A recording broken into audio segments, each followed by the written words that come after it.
a term, we could talk about its history and how it helps to influence the formation of rock and roll. Now, many radio DJs in the South refuse to play rhythm and blues records. We'll talk about this more next week in regards to the cover song phenomenon. Despite this segregation, the sounds of R&B became very popular among post-World War II youth audiences and then became in high demand, including in the segregated South. And so what were music producers and radio DJs to do in this situation where they refused to play black musicians' records on air because of segregation, and yet there was so much demand for the sounds of black music? Well, a few things could happen. For one, white artists often created covers of black artists' songs that then the DJs could play on the radio air and could rank on the pop charts. So, for example, there was Elvis Presley's Hound Dog, which is probably the better known version, but is covering an original by Big Mama Thornton. We'll cover this phenomenon in more detail next week, as well as what music producers and radio DJs did in response to try to introduce these sounds of rhythm and blues more to white audiences and eventually create rock and roll. But before that, we need to talk about another genre, and that is gospel music.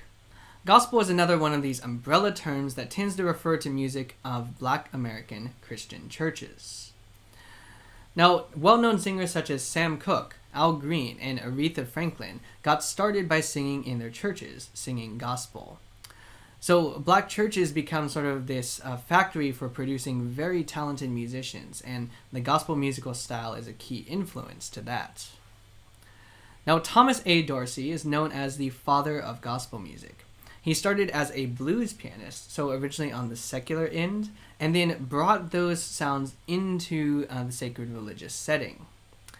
So as a music leader, he introduced blues and jazz rhythms and chords into sacred music, and eventually starting off this fusion that we now call gospel.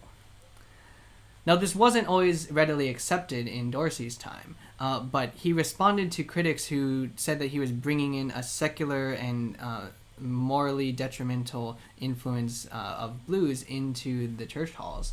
His reply was, "There's just as great a message in the blues as it is in gospel. It depends on the position in which the individual is in." So I just thought I'd like to share that quote. Now, within the gospel tradition, there were many influential gospel singers, especially, I might add, female singers, such as Mahalia Jackson and Sister Rosetta Tharpe. Mahalia Jackson, for example, has a role to play in the civil rights movement in the 60s, singing at many famous civil rights rallies. And Take My Hand, Precious Lord, written by Thomas Dorsey and sung by Mahalia Jackson, was a favorite of the Reverend Dr. Martin Luther King Jr. And often requested at civil rights protests.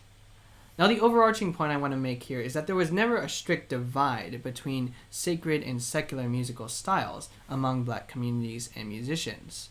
For example, we see that the sounds of gospel cross over with Sam Cooke in the 1960s to form the backbone of soul music.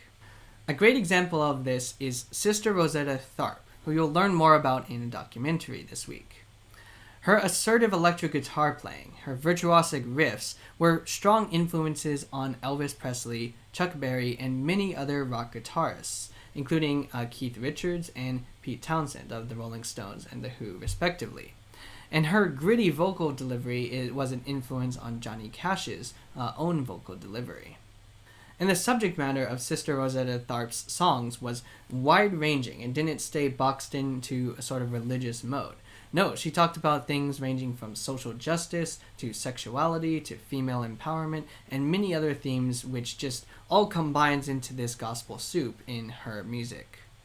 And like Sister Rosetta Tharpe, gospel as a genre was known for this combination of spirituality, social activism, calls for social justice, and many other profound themes just all wound together into this interwoven ball.